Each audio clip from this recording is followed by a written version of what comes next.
Welcome to Chew the Fat. In this series, I sit down with high-performance guests and we talk about life, business, and what it takes to be at the top. This is part of my mission to raise $1 million for charity by writing a cookbook called Eat with Purpose. But I'm going to need your help. If you can share the content and leave a review, it's going to make a massive impact. And the bigger the audience, the greater the reach, and the sooner we can get to that $1 million goal. Enjoy the episode. What we have in front of us today, you said spicy noodles is your go-to. So I have a little spicy noodle with kimchi, a little slow-cooked egg there, and a little shallots to finish. Wow. Hopefully it tastes good. I made up this recipe this morning. Made up recipe. And so this is my organic egg. So. Yes, I can tell. So what's the standard kind of? This is so good. Good? The noodles can do me like anytime. Yeah. Even breakfast like today. Yeah, I love it. Wow, yum. This is really nice. Good? Okay, good. Awesome. So we'll sit down and get started with the interview. Oh, okay. I'm finished my food. Monika too, founder and director of Black Diamondz Real Estate and Luxe listing star. Welcome to Chew the Fat. Thank you for having me. My absolute pleasure. But where I'd love to start for the audience is, what's the context in your childhood that created the person you are today?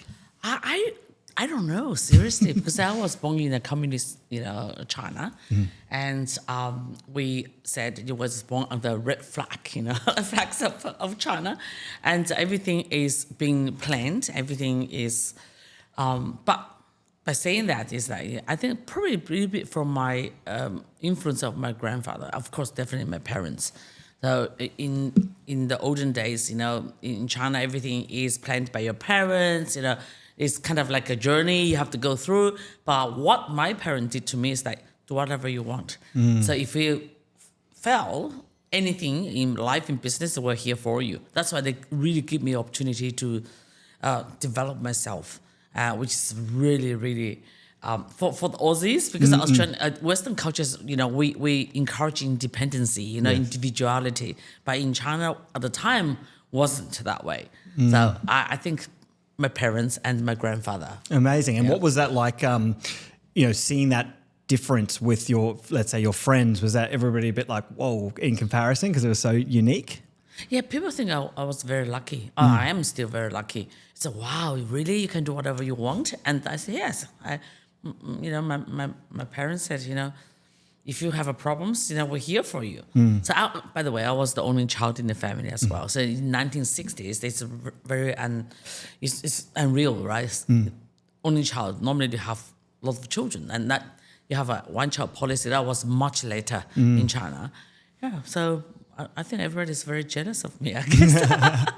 And what was it that you wanted? Like, what then brought you to Australia at 26 years old? I never really wanted anything. That's still now I don't want anything. So what my philosophy in life is, what comes my way, I really appreciate and I do the most out of it. So I really believe in God. I think everything's already planned. So your destiny, everything's already organized for you. But whatever comes your way, take it seriously and then make the best out of it. My English really sucks. I told you, it's still Chinglish after 36 years in Australia. That's good. So like, bring me to that moment though. Like, what was it about Australia that attracted you? Why did you make that move? Wow, actually, this is the first question you ever asked on the podcast. So what happened is that one of the years, I started in the university German. So I was working in Germany and I could speak French as well. And one of the days, a friend of mine asked me, so there's somebody come from Australia. I said, where? So they want to have like a little similar to introduce their schools to Chinese.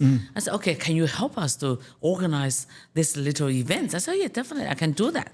So the event went so well, and this is a school called Receptionist Center from Melbourne. And the guy, said, thank you so much for helping us to organize the event.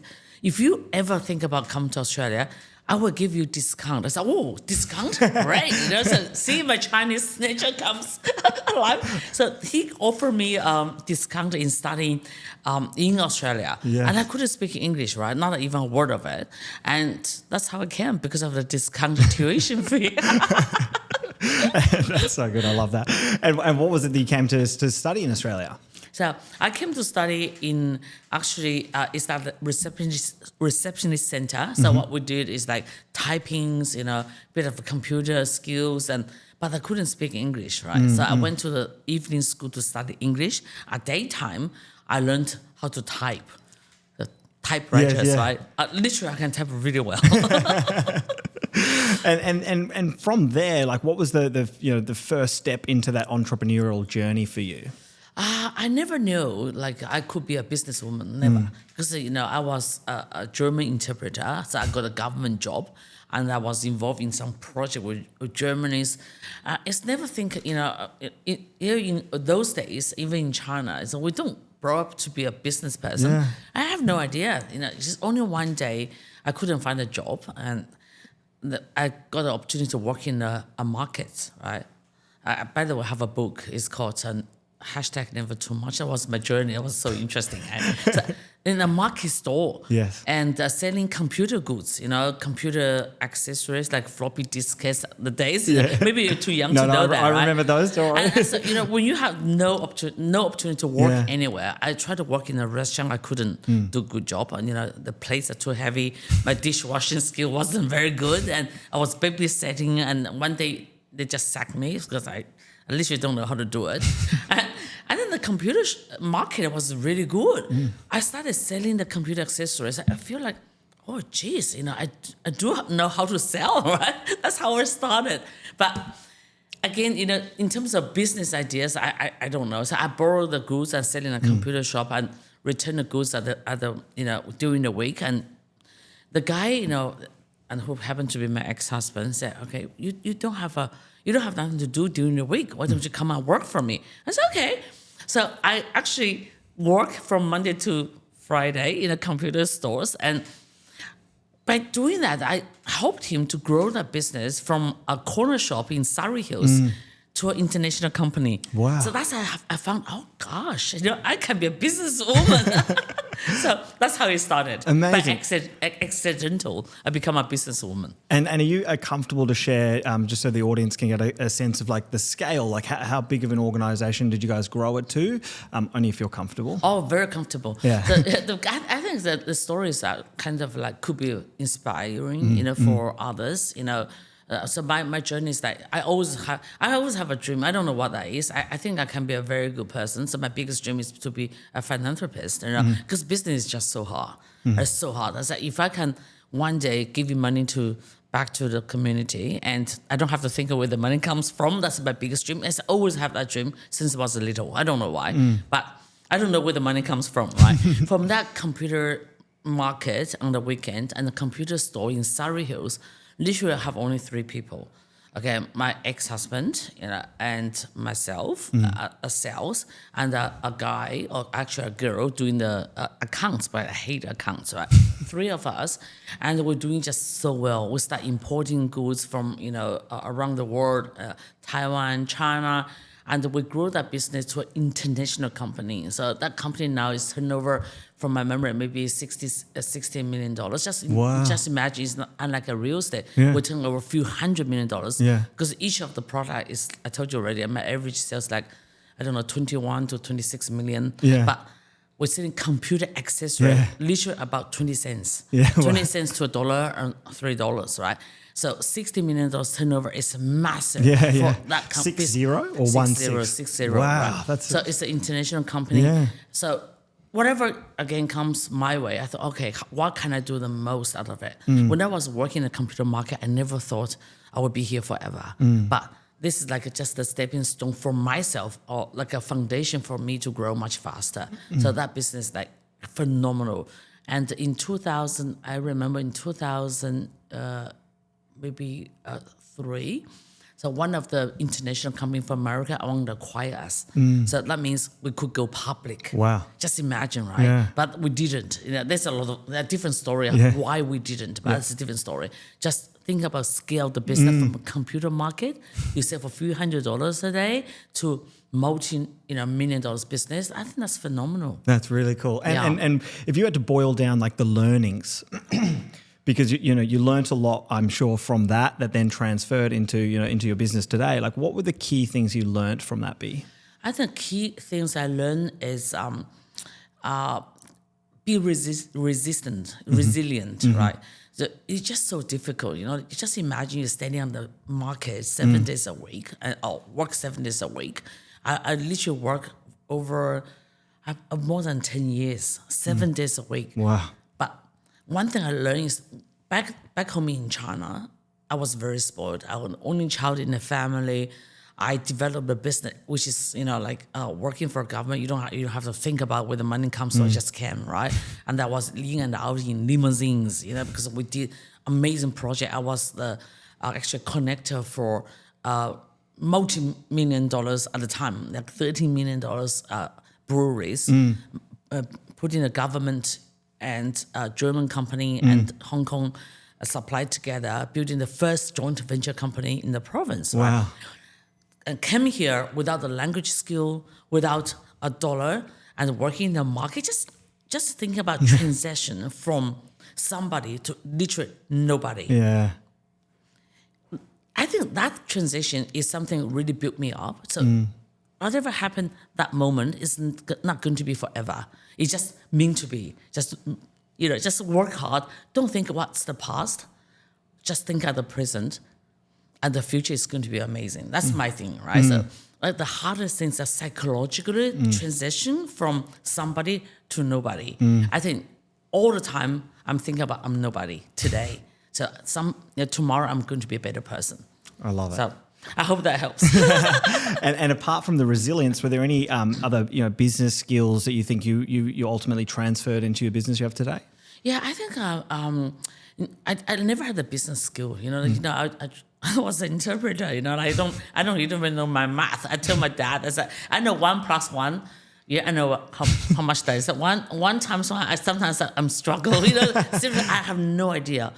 I'm really good in business, but you cannot be good in everything. So if you know you're not good on something, you work with people who's good at it. So my ex-husband is brilliant, operators. So my husband now is a brilliant in management, right? So, and if we're not good in accounts, we hire somebody that's really good at accounts. But when these people come along, respect. So it doesn't matter who cares who you are, right? But everybody's better than you in some way. So I have a lot of respect for people working around me. So cool. That's something hard to do Yeah. for the people super successful as well, right? So. For sure. And then what was the what was your decision point to then ultimately start the real estate business that you're in today? Again, it's accidental. In 2007, so the IT business called Laser Corporation went to a different level. So the level is really hard for me to adopt. So because I don't want to like a family business anymore, it has to be a corporation. So once it's go to a corporation, so my skill, I feel like I'm not very comfortable with that business anymore, because if I still stayed in the business, that means I probably will stop the business, because it's in my comfort zone. I want to stay in my comfort zone somehow, right? But the business has to go out of the comfort zone. So we hire a professional manager, and I think it's in really good hand. And again, my life journey has been hitting a different way with my ex-husband, but we're still business partners. We still respect each other a lot. Do you still own that business today? Yeah. Still, oh, wow. Half of, I don't know, like 42%. Wow. That's another story of the business. Yeah. He is, and we'll give some share to my assistant, personal assistant, and also the manager, right? He's actually brilliant, And I was retired in 2007. So for 2 years, I just been like shopping, marking around, enjoying lunch, dinner, with friends, but get really bored. I think I was born with a purpose. And then I met my now husband, Jad, and with Jad, we want to build something. So he said, what are we going to do? We think about so many different ways. And he really had a passion in real estate. And I think I can say, I said, wow, perfect. That's how we start thinking about building a business in real estate. Neither of us ever been in a real estate, right? I bought probably before and never sold before. So that's how we started. And it's always interesting because it's a perspective I think people who haven't been in real estate have, which is from the outside it looks so easy.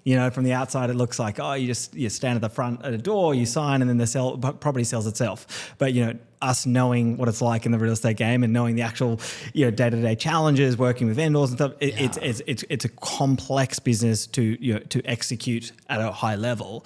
What were the things that you weren't expecting that you came at you and you went, okay, this is much more challenging than I once thought? How did you know that? Well, because I've been in the real estate game for 11 years, so just. I think, I thought real estate, how hard is it? I've been in IT business and I used to sell insurance, right? Insurance is still to somebody, you don't even have a product. And the IT business is, we have to, develop a product, manufacture, packaging, put on the shelf, sell through, and the warranty is 7 steps to be successful. So how hard is real estate, right? Standing on the door, exactly what we thought. And it's bloody hard. It's so hard. I think the hardest thing is getting the listing. So how can people trust you with their life savings, right? This is really difficult because, this is the probably largest asset they ever had. They trust somebody who know nothing about business. It's hard. The first property I sold, I said, you know what? I sold my own house. Nobody will, give it. And when you take the house, how are you going to sell it? So the first time I sold this in my own house, I didn't know how to do it. So what I did is I invited my teacher from real estate, institute. I said, Peter, can you help me to sell the house? And he said, yeah, no problem, I said, I'll pay the commission, and I just want to learn from you step by step how to do it. But literally, I sold the house myself the second week because he couldn't make to an opening on Wednesday because I had to teach, right? I did it. So it's hard. I think number one thing is, of course, is about listing. And, then you have to, people trust you. That's the integrity. So I always keep that integrity. And the way I go there, I've been honest with the people, at the beginning, I said, I never sold a property before, but I know how to sell. I understand people. And again, it's my biggest market is the international market, particularly Chinese market. I understand when they come to here buy a house, number one is a trust. And how can I help them besides of real estate? So they walk in the house, they like it, they buy. But what else I can help them to without charging them, right? Because that's what I know about Australia. So that's why I call my company Black Diamondz Property Concierge. Concierge means we're helping you. And the goal of our business with my husband is we're not really transactional business. We're here to service people. So that make me, I could really stand out in the market. So a lot of people being my friends, but never bought or sell through me, but that's okay. So if you give a service, give your love, give your understanding, and give your time, I think that's valuable, and we have it. So it doesn't have to cost me much money, but I got it. It's all in me. So that's kind of in line with my vision of building another business. It's always like, so my two businesses are always in line about what can we do for others. So that, look at me today, right? So after only shortly, maybe 14 years, to 2009, we registered business and my husband got a license because he's a better student. So I only hold a certificate. Now I'm a licensed agent, right? But it's enough, he's a licensee. I'm just like a certificate holder. And seriously in business is 2014. Then we start having a team. And so 10 years, look at what we have achieved. So back to your questions, if you set a goal to what you want to achieve and just not afraid about the challenges, just, it's not easy. Nothing is easy. But I think if you set your value in differently and you'll be okay. You'll be fine. But it's hard work. And the part that stands out to me, Monika, as we're talking, and I think it's, I always like to think about this from the audience perspective because, there'll be certain people listening, they're in the real estate game, and there'll be many people who are more, entrepreneurial in business. But the part that's standing out for me is around the mindset that you had. Yes. As I reflect, it's like, you built this incredible business, and then rather than, going and learning the craft, it's like you just dove in and started, the next business kind of eyes wide open, but not necessarily knowing what it's going for. And so as I think about the mindset that is required for that, I think there's must be innately some kind of confidence in you to be like, I can do it. Yeah. What is that? You know, where does that come from? Because it's a pretty big leap. Okay, that's a really, really good question. I think actually it's the first time anybody asked me that, and I love to share with you. So the confidence is always within, right? So you know, like I haven't never done much podcasts, but I sit here with confidence because I really know who I am. Okay, so if I set my goal correctly, I made so many mistakes, along the way. But if you think about your ultimate goal is about helping people. My ultimate life goal is about philanthropy. That's my ultimate goal. Anything I do along this way, there could be mistake, could be like difficulties, could be challenges along life. It cannot be wrong. Okay, so that's the confidence I have. Doesn't matter what you want me to sell, I'm gonna sell it. Okay. Because whatever I do, but you have to believe in your product first. But you have to have a crafts. You learn along the way.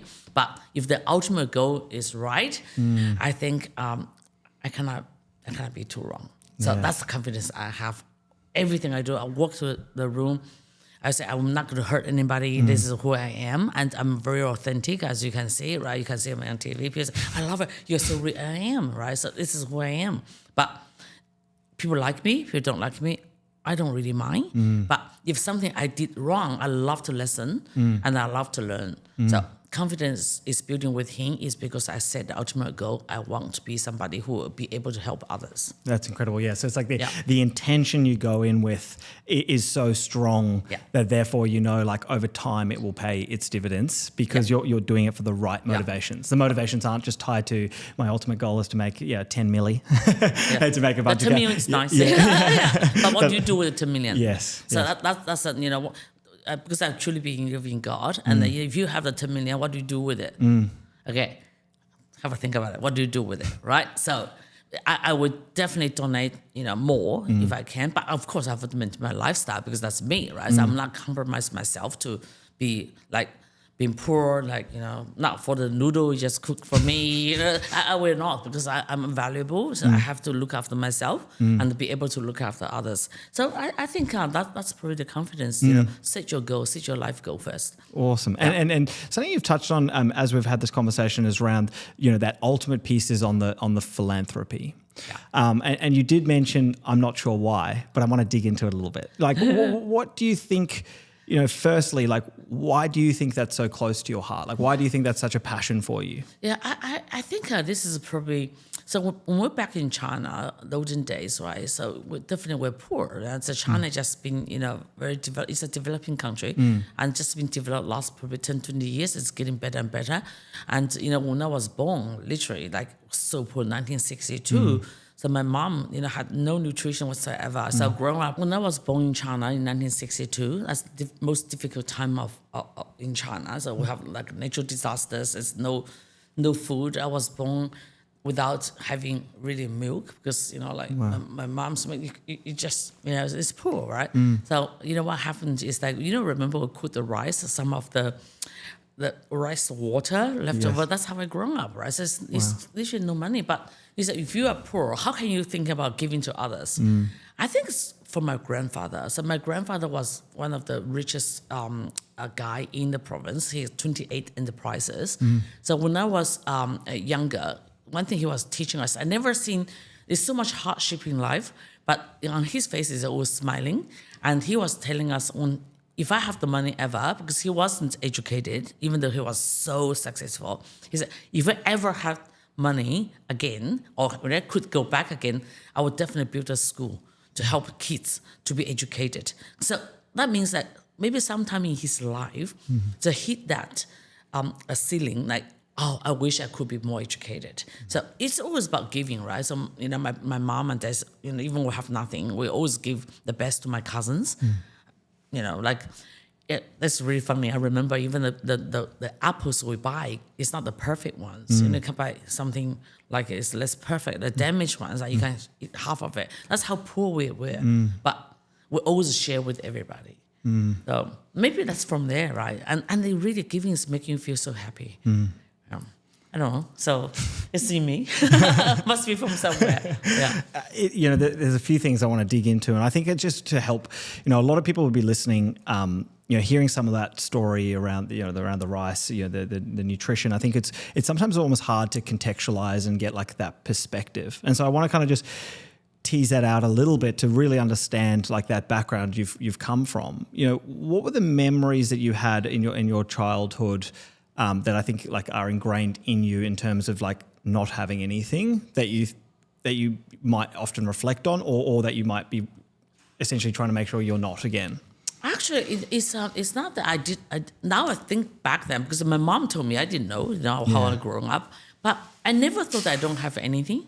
I always think I have something. Always, because I'm really happy at the present. I don't care if you do give me noodle, you give me caviar. So anything I have, I'm just a happy person. Just that's how we appreciate. I don't blame.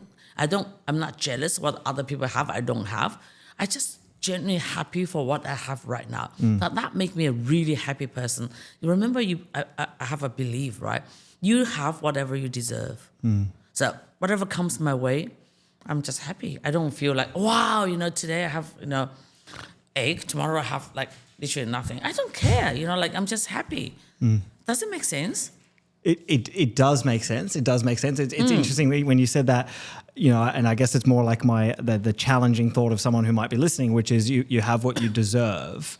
And as I hear that sentence, and it might just be the language difference, but it's like, I think about people who don't have opportunity. I'm trying to. Oh, right. Do you know what I mean? Like I'm just trying to. Now think you know my English skill. Yeah. So this is put a different way. I don't talk about it. I really appreciate what I have right now. Yes. Put that way. Yes. Okay. If something I don't have, I don't think I'm ready for it. Yes. Maybe God hasn't given to me. Got it. Or maybe God think I don't need it. Okay, I just really appreciate what I'm having right now. Really, it's genuinely, everything I have, I say, oh my God, what did I do to deserve it? That's me. Amazing. Okay, that makes perfect sense. And is that better now? That's good. That's good. And talk to me about the differences from the China you grew up in and what it is like today, because I'm sure you go back occasionally. Yeah. So what are the fundamental differences that you notice? Oh my God, it's phenomenal. So I just went back, after the pandemic, I went back for the first time. So because everything I see, I love. Because I was, like 1960s, 70s, until now, 20th century. It's just phenomenal. So I can see the transition, the people's life have changed, from their poverty to developing country. And the people are literally, I haven't seen, I think I see less homeless in China than here. Wow. Yeah, I know. It's just really well. I think the middle class living really well. But, in Australia, I'm dealing with high net worth individuals from China. But for me, it's like, yes, they're the super stars. They're the most 1% of, or 0.1% of successful people. But what about average people? I can see, there's a life changing, so the city is clean, clean water, amazing food, and in the countryside, you go there, it's like people are genuinely happy and still hardworking, and it's very hardworking country. Yeah. It's because of the population, because of the rare opportunity. It's very competitive, and everybody's just doing their best, right? So if you've never been there, I really think you should experience for people like me, and I understand the transition of the country from poverty for a developing country in like a relatively short period of time, right? Like Yes. it's pretty crazy to see the difference. And I know a big part of your Black Diamondz business is that interconnectivity between high net worth individuals in China and the the incredible real estate we have here in Sydney. Yeah. How do you continue to foster those relationships? Because it's not like a billboard that you can put in the corner and someone walks past it. It's it's a big span away. Like how do you create, keep, and continue to expand your ability to reach? Yeah. I think working with people from developing country, so you really have to understand where they come from. Okay, somehow it's kind of like a new rich. And back home, so people are more skeptical than the rich people I met or successful people I met in Australia or in the Western countries is totally different, right? So number one thing you have to build is not because you have a piece of real estate, right? It's because of the trust. So they have to trust you. Unfortunately, in China, real estate agency don't have much trust. So my friend said, oh, wow, how can I introduce you? I'm not a real estate. Oh, do you have another title, entrepreneurial or something? No, I said, I'm a real estate. So that's the trust you have to build. So when I first started my business, so we built purely on trust. It's not transactional. You don't have to buy property from me, but I'm here to help you. So what do you mean? So I'm massive in social media. It's probably most, one day I went to the Uber. This is a different story. And the guy said, oh, Monika, your Thailand trip looks fantastic. I said, how do you know? I said, Monika, if you don't know what's happening with Monika too, so you're not Chinese. So that means everything I do, they're watching. Wow. So that's kind of set a standard for me, right? I cannot do anything bad to set the example for my community. Back to the real estate, that's how I built my trust. Since day one, I'm in real estate. Remember, my goal is helping others. Everything, if you look at my social posts, if you look at what the things I do, is try to build that trust in real estate in the community, because everybody knows I'm a real estate agent. So I want to set an example that real estate agent actually is not bad. Like, we're here to help you, and my whole family, my whole team learn how to build that trust. So very simple example, right? Still now, people want to say, oh, I got somebody from my hometown on Saturday. He could connect me with the WeChat. My son, we just got a permanent residency. Which school they should be going? I was asking how much money you have, right? I'm saying, because you want to buy real estate.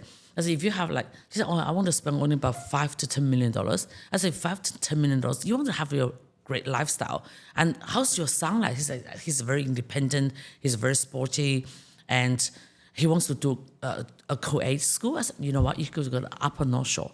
So I sent him the link for like a Knox Barker King's School. So that's what I do, right? At these schools, and I know so much about the school, and I tell them which school is the best to suit the boy or the daughter. So that's how we do it. But is she going to buy it? I don't even have something $5 million to say at the moment, right? I might have for her. But if you're listening. Yeah, if you're listening, right? If you have something up on the show, please call me. I'm just kidding. So that's how I help them. And I say, oh my God, I'm in medical, a field in the Chinese medicine, right? That's actually really interesting. Do you know what else is interesting? The Eat with Purpose cookbook. It's part of my mission to raise $1 million for charity. This podcast is a part of that goal. And what you can do is like, comment, share, and leave us a review. Let's get back to the guest. Right. And because when I went to China, I saw her establishment. It's fantastic. I think Chinese medicine is such a big thing. And she's only 45. And she wants to do business. She cannot sit here for doing nothing. So you know what? If you come here, I really suggest you start maybe working on the retreat. Because, you buy something a bit far, an hour away from Sydney. So you can start the retreat for just do some herbal medicines, helping people, acupuncturists. You can do that. She said, wow, that's great. And when really she wants my help, I will connect her with the right people. I'm not in the medical field. I know who's really well-known in that field. So I can connect them. Hopefully, I can help them to establish their business. They feel like worthy, not just a useless mother accompanying the son to study here. Do you know what I mean? So that's what I do. Yes. But is she going to buy real estate for me? I hope, but I don't really mind. It's really interesting as you talk about that. And I think, zooming out for everybody beyond, again, just real estate. It's going, what you're doing and what I'm hearing is you're doing essentially things that are completely out of your field, and you're building without you're doing give without each give with an intentional ask at the end. It's just like doing that, en masse over time, and the compound effect of that. Because I can imagine as I hear it, it's like, well, maybe that person will never actually buy. Never. However, when someone gives them a call and they ask the question, and if you do that with enough hundreds of people, it continues to feed over time. And I think it's a really interesting one for business, because I think some people can fall into that the transactional trap, which is, as soon as you finish this particular whatever your product or service is, and then someone asks us like a third question which is out of your field, you go, that's not my area of expertise, and you kind of block it. Where I'm, by opening it up, creating that, it's a very unique way to make sure you're continuing adding value, so that over time it'll come back and pay dividends. Exactly. I just give you a quick sample. Like you just don't focus on what immediate return. Okay, so you sometimes we work so hard and people never bought anything from us. That's okay, right? Because for me and my husband, we're so lucky to be able to give. And that's what I was learning from him. I said, you know what? Don't look for return because you will be disappointed. So if you continue giving, I'll give you an example, right? Last year, top 20 properties sold in the country. I have 3. So I got top 4, I got 10, and I got 18. So the 18th one is a typical example of that. So somebody called me, from my social media, like WeChat, right? I said, Monika, I want to have a look at this property you have, which is like $40 million.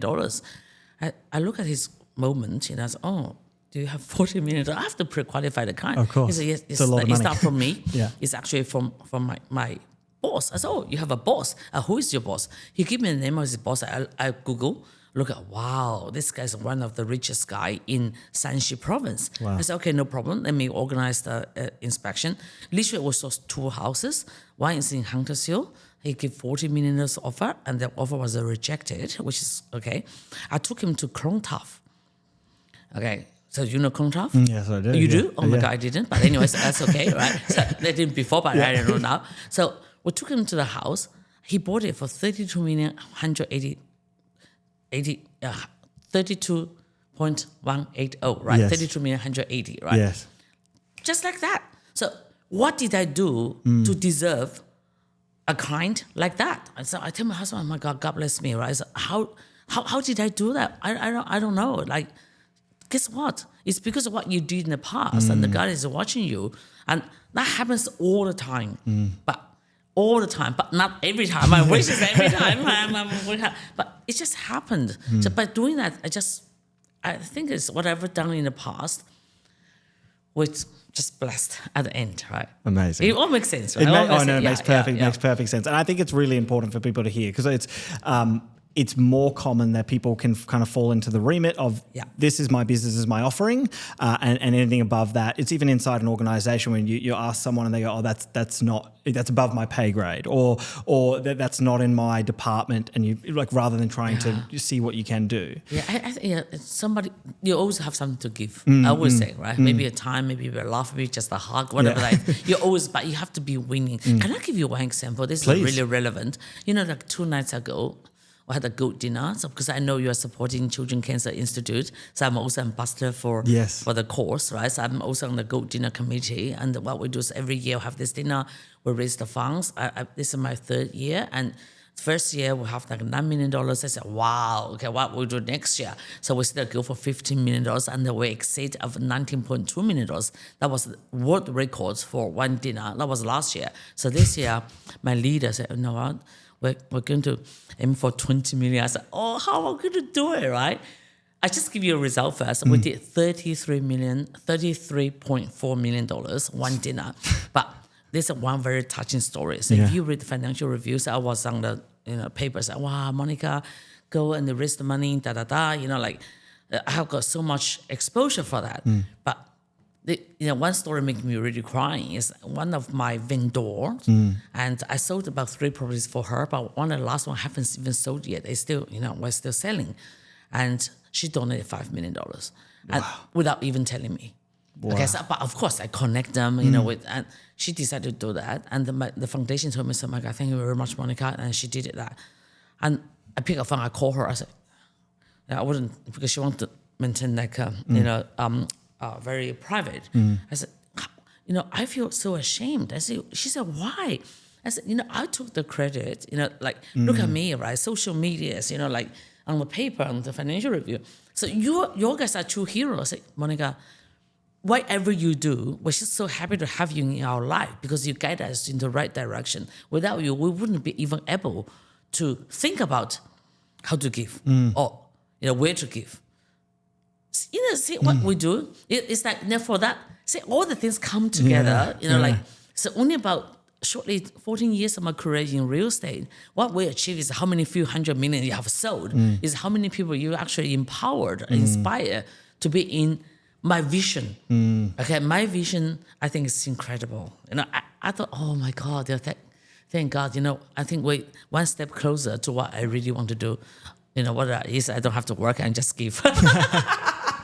That's it. Like it's incredible. It's give you goosebumps, yeah, right? That's it's that's amazing. That's wild. 33 minutes, she's part of it. Yeah, that's incredible. I have two more questions for you, and we'll make it quick. The first one is, you're clearly you're a very key person in Luxe listings. I'd love to understand how did that come about for you, and what did that shift in your business? Yeah, I think that's a really good question. People think I'm only one Asian lady, among the 4 talents, right? So I'm the oldest one. That's probably the fattest one as well, right? So when that come along, it's definitely because of a good looking. Definitely not. I think it's because I have really done it. My business is true luxury. If you look at my average sales, if you look at what I have done in the past, and it's true luxury. And if you look at the brand I'm representing, so again, I'm the ambassador for Colors and Paddy, for Paddy also group. We have like Rolls-Royce, Ferrari, BMW, ambassador for 6 years, and now I'm ambassador for like a Dorchester collection. So we have like hotel like Plaza Anthony, of course, in Paris, Beverly Hills hotels. So my brand is definitely a lifestyle. My brand is definitely bringing that luxury in real estate. So real estate is a part of luxury lifestyle. So my brand is very holistic, right? That's the reason maybe they invited me to be part of it. You take the show to a different level. And a lot of people say, oh my God, you made the show, which is not true, okay? So they're much better looking than me. So Luxe Listen really gave me a lot of exposures. I never knew, because I was on a lot of TV shows people don't know. I was Netflix, that almost Australian, and Channel 9 and real estate Sunday shows. I've been already had that exposure in Australia, but internationally, Luxe Listing is really taking us to a different level. And especially for Chinese community, it's because of me. Everybody subscribe Amazon. Yeah. So everybody, and they say, oh, it's because of you. Of course, I represent the Asian community, right? So it's benefit the show. It's also benefit me. And instead of like just a real estate agent, now I'm should I say I'm a celebrity real estate agent or something? So everywhere we go, like last night I went to the Crown at the Noble, oh my God, you can put 20 people want to come take a selfie. So I want to sell my house through you. Because I'm funny, right? But I'm a real businesswoman. Yeah. So that really built your business to a different level, give you a credibility in real estate. So real estate people normally have like a second car sales, like people trust you, but that build the trust because of the show. And the last question I have for you is, as I look back at a very interesting and multi-pillared career that you've had and all these different ambassadorships and incredible businesses, what would be the thing that you think you're most proud of in the journey you've had? I think I'm most proud of is, I think probably in terms of philanthropy. So really, what we have done for the Gold Dinner, for the Children's Hospital Foundation, for the Children's Cancer Institute, is actually take me to a different level, not just a really businesswoman or real estate anymore. I'm a human, and I got so much to give. So, I was awarded, by the government general for benefactors award and in government house. So that's a massive achievement for me. So of course I work on the Cannes. I was thinking about my Instagram. I was working on the Cannes Film Festival, representing, with all the celebrities like Robert De Niro, all the, for BMW. That's amazing because that's, oh my God, that's really interesting. But I think it's probably the acknowledgement, the recognition for the charity work I do. Amazing. Yeah. Monika, thank you so much for your time. It's been an absolute pleasure. Oh, thank you so much. You asked the right questions. I love it.